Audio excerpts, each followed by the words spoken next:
welcome all of you to VietnamNet Online Roundtable today. And we are so honored to introduce Dr. Ru Ho Lee, the former Minister of Education, Science and Technology of Korea. And today, Mr. Lee will share with us very interesting and inspiring successful stories of Korea in reforming the higher education system. So the first question for you, you may know that in terms of educational reform, there are two conflicting ideas. That is state-led development or market-led development. And that debate is hot button now in Vietnam. So what is the view about that? And which approach that the Korea follow? Yeah, actually that issue was raised during the conference I participated. I made a presentation. It's quite interesting that the Vietnam has at a crossroad to take the road of market-driven approach or government-driven approach, right? But I'd rather recommend a kind of hybrid approach. You can mix market with the government in a very judicious way, so that, for example, in higher education, in Korea, 80% of our universities are private, and 20% are public universities. And for public universities, we really focus on science and engineering area, and we really try to make them world class through heavy government support. On the other hand, for private sectors, we really adopted a market approach, so that we only support for scholarships for students, regardless of public or private, and also professors' research for working for universities, regardless of private or public, so that they can compete, private university can compete to attract better professors or better students. So that we try to adopt market approach for private universities, whereas we adopt government-led approach for public universities. Yeah. It's very interesting. But you know that the Vietnamese officials share with you that in Vietnam the system is a bit different. Right. That we have 80% of public universities. Yeah, so that is the reverse. And because of that the government is to face up with a heavy burden, you know, of resources and given the lack of resources, that is very difficult. So what is the think about? Yeah, because you have a very high proportion of public universities, probably you should think about giving them more autonomy, so that they can function more like private universities. For example, in the United States, the Berkeley University of Berkeley is public university, and Stanford University is private university. But Stanford is actually more heavily supported by the government, even though it's private university, right?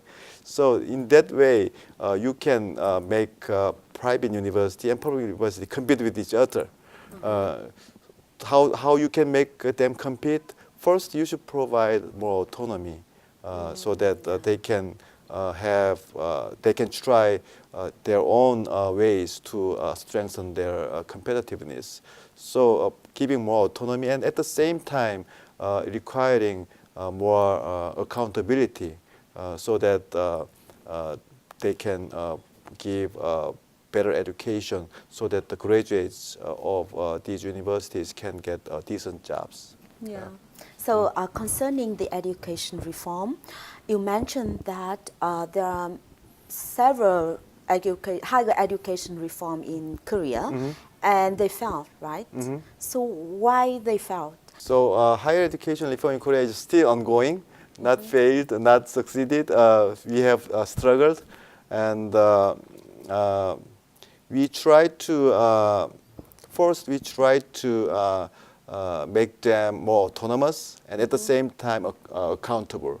Yeah. So, but when you give more autonomy, maybe especially private university pursue their own interests. So they just increase the size of their student body without thinking about whether they can get decent jobs after graduation, right?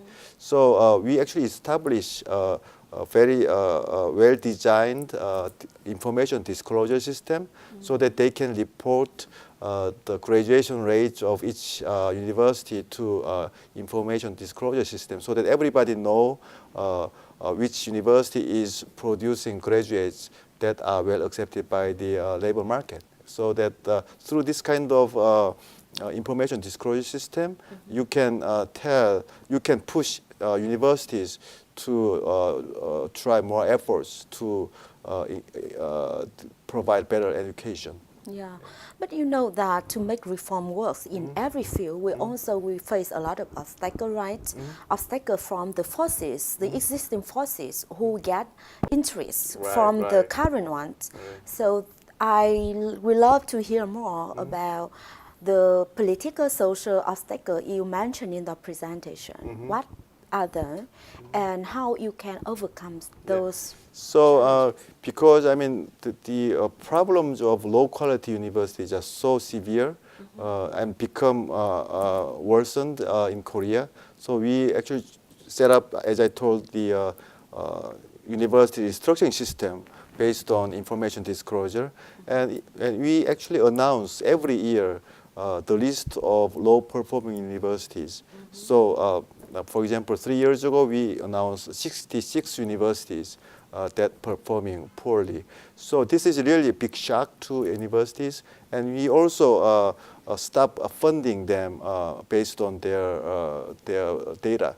So through that kind of data-based system, we closed down 6 universities. And as you said, there was really a big opposition locally and community-wise, because they are losing their university, their own university, right? Yeah.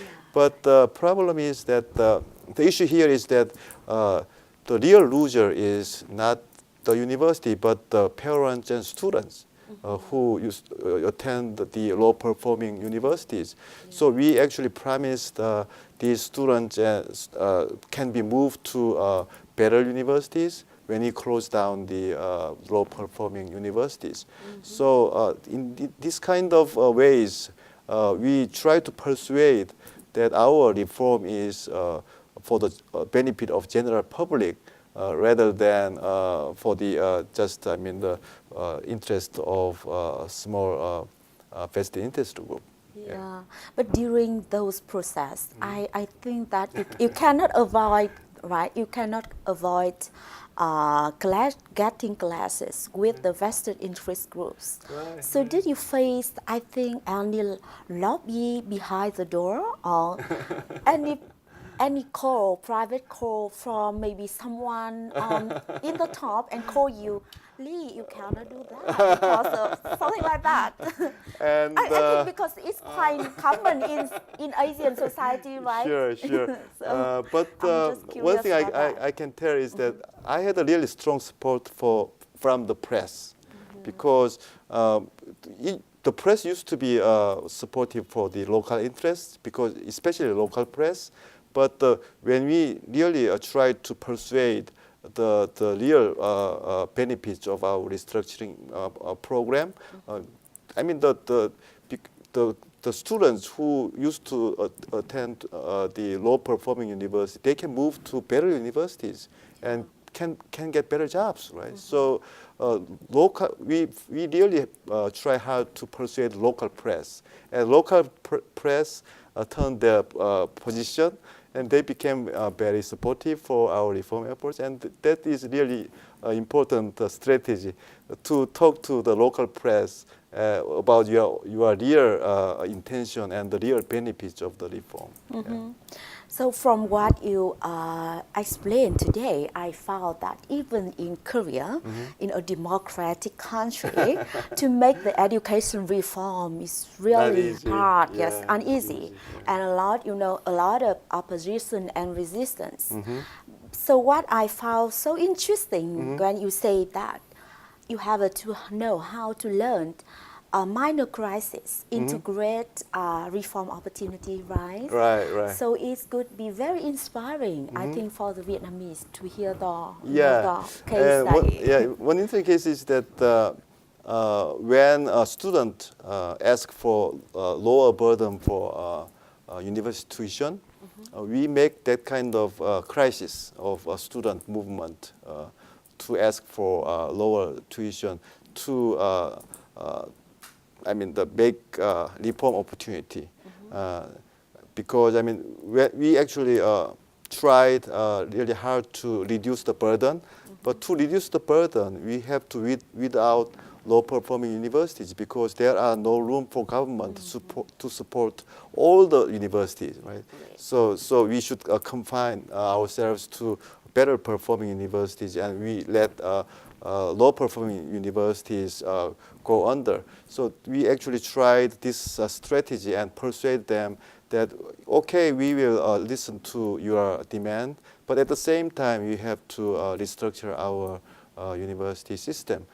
So in that way, we can turn the people's demand for lower tuition to reform opportunity for restructure universities. Yeah. Yeah. Okay.